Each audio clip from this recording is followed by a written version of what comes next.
Hey guys, what's up? It's Oliver, and this is Chaotically Creating, where you never quite know what you're gonna find. Today is Wednesday, April 8th, 2026, and that makes it a wacky, weird Wednesday week. And today I am gonna talk about a book I'm currently reading, and you're gonna see me take notes on a little section of it, and play some piano. So let's just get started. The book that I'm currently reading right now, it's an astrology book. It is Pluto, The Evolutionary Journey of the Soul by Jeff Green. He is one of the founding fathers essentially of astrology, and especially within evolutionary astrology, which is more the idea that we reincarnate and we have multiple lives, that each life there is a goal, there is a karmatic reason that you're here, and Pluto shows us that. So this book is divided into 3 chapters primarily. The first chapter talks about just what is the first chapter actually called? Let me find the table of contents here. Hang on. So the first one is the evolutionary journey of the soul and how we actually figure out more on Pluto. So what you need to know is the house of Pluto, and then the opposite house of Pluto is actually how you, the evolutionary intent is what they say. And essentially it's that we all have innate desires to, I think it's connect to the highest aspect of source possible. And depending on what house Pluto is in, determines where your security lies in. So what house it is where your security and safety is. And the opposite of that house is actually how you have to harness and evolve throughout this lifetime. And then you take the north and south nodes as almost like the mode of operations. So that's how the energy is expressed. And how, I can't remember. It's a really technical book. It's got some of the sections in here I've had to read multiple times just to be okay, what are you actually saying? So word of advice going into it, there's definitely that, and it's not a book for beginner in astrology, where it's not going to talk about how to read the chart really or anything, or the different signs. It's there is an expectation of some base knowledge of astrology going into it. But yeah, and then it takes the nodes. You have to find the planet that rules the nodes. So to do that, it's okay, if we have the north node in Leo, well, then Leo is ruled by the sun. So then what house is the sun in? That's how our north node is expressed. So yeah, it's a lot, because then it has so many different charts in here. Let me find one example. That's a good example. Let's see. One that preferably doesn't have all the extra aspect stuff on it.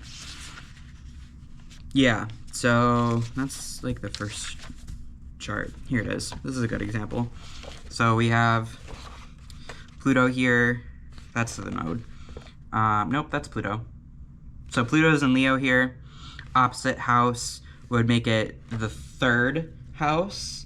But then we have our nodes, our north node in Sagittarius with our south node. The south node will always be opposite the north node. And the nodes are part of the moon, which I learned from this, which I didn't realize they were part of the moon or connected to the moon. But since the north node is in Sagittarius, that ruler is Jupiter, which Jupiter is located in Scorpio, so that's why they write that there. And then the south node's in Gemini, so that's why they have Mercury in Pisces down there. And so that creates this whole dynamic that is going to be different for everybody in that sense. And it then, after you get that kind of introduction little thing, it goes through Pluto through the houses. So every Pluto in all the houses based off of their native sign it talks about. So Pluto is a generational planet. So people born in most of our actual generation markers that we currently have, like Gen Z, is Pluto and Sagittarius.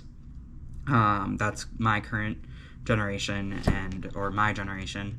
and all of us will have Pluto in Sagittarius. So we all have that core identity as a group, that's what we're here to do. Pluto is the destroyer, so it is like Pluto takes, I think it's 248 years to go through the whole zodiac cycle.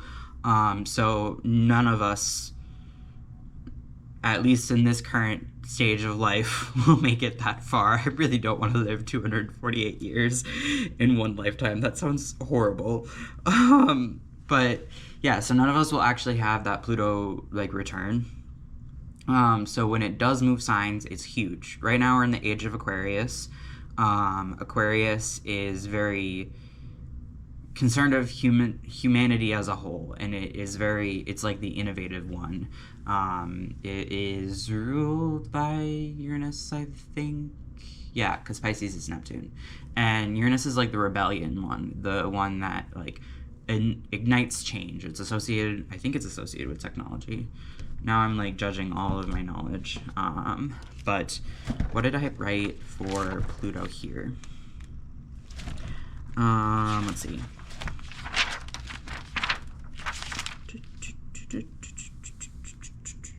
Yeah, and Age of Aquarius is going to be until 2044. So we're like 2024. Oh, sorry. 2024 was the start of Age of Aquarius. 2044 is when the end of Aquarius is. And in this section, I work on taking notes for the 9th house, or Sagittarius, which is our generation from 1995 to 2008. So if you're born in that time, some of this kind of applies to you in the sense that it is your sign is Sagittarius, but then you have to look at what house it is, because that's going to express differently the area of it and the different like evolutionary patterns of it. So yeah, I'm really enjoying the book so far. I like that it goes deeper in that part of astrology, and that's the stuff of astrology that I really like. I don't want to deal with all this pop astrology stuff. I'm not a big fan of daily horoscopes or anything like that. But I'm looking for the deep stuff of astrology, which makes sense with my chart.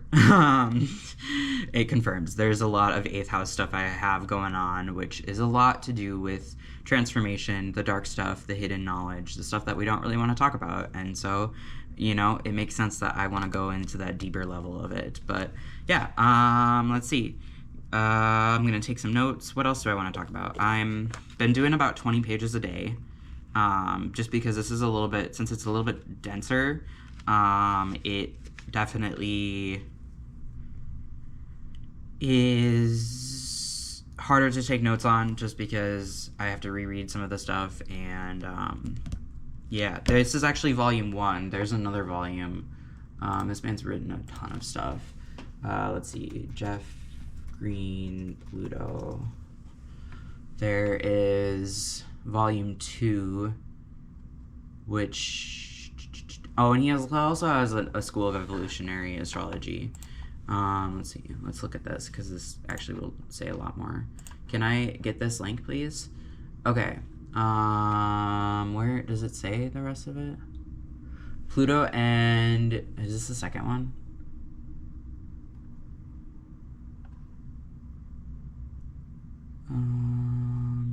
Pluto Volume 2, The Soul's Evolution Through Relationships. So that's pretty cool. I'm probably going to get that one after eventually, but there's a lot of books I want to get. And so that's kind of hard. But there's a ton of books he's written. What are some of the other ones he's written? Jeff Green, astrology books written.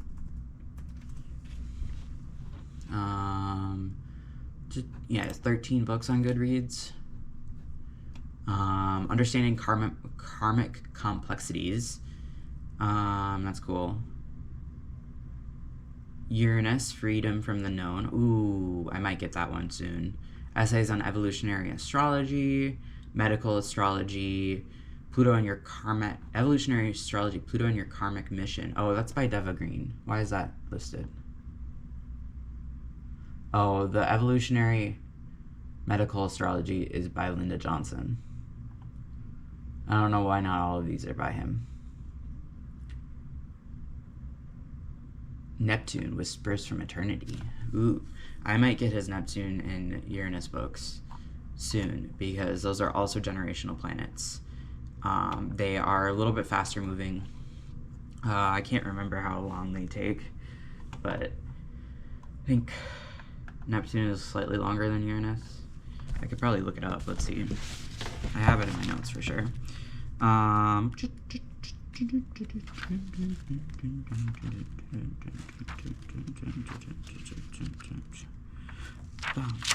Singing a song. The song I'm singing. I don't know. 13 to 14 years in a single sign for Neptune, 164 years for the full zodiac. And then Uranus is 84 years to move through the zodiac. Yeah. It's the cultist, Uranus. So, yeah. I don't know. I feel like I should talk about more stuff, because otherwise this video is going to be really short. Because this is... Oh, I guess this has already been 10 minutes. Wow. Or 11 minutes. Yeah, we'll take some notes. It's going to be kind of a chill, wacky, weird Wednesday. I might, show some other stuff. Haven't decided yet. We'll see how I feel. But kind of want to get started on editing this video and combining the notes, some piano playing. Yeah, I don't know. I feel like it's fun to look at how other people take notes. There's a lot of abbreviations I use and such, so have fun just seeing those. Association is abbreviated ASS, which I think is kind of funny, but it makes sense in my head, so, like, you know, whatever. I just don't want to write long words like that. And it takes up so much space when you write them all out, and I get the word association comes up so much in astrology stuff, so, yeah. Okay, first attempt. Haven't played this. Let's see how it goes.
Yeah, that was like kind of like exactly what I wanted it to be. Little piano bit while you watch the notes.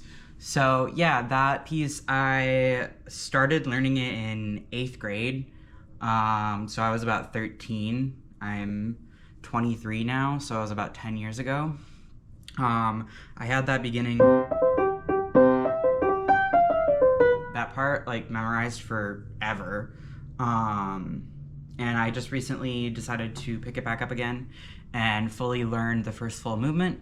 So that is Sonatina in C major by Muso Clementine? I don't know how to say his last name. I really should learn that because it's a piece I know how to play now.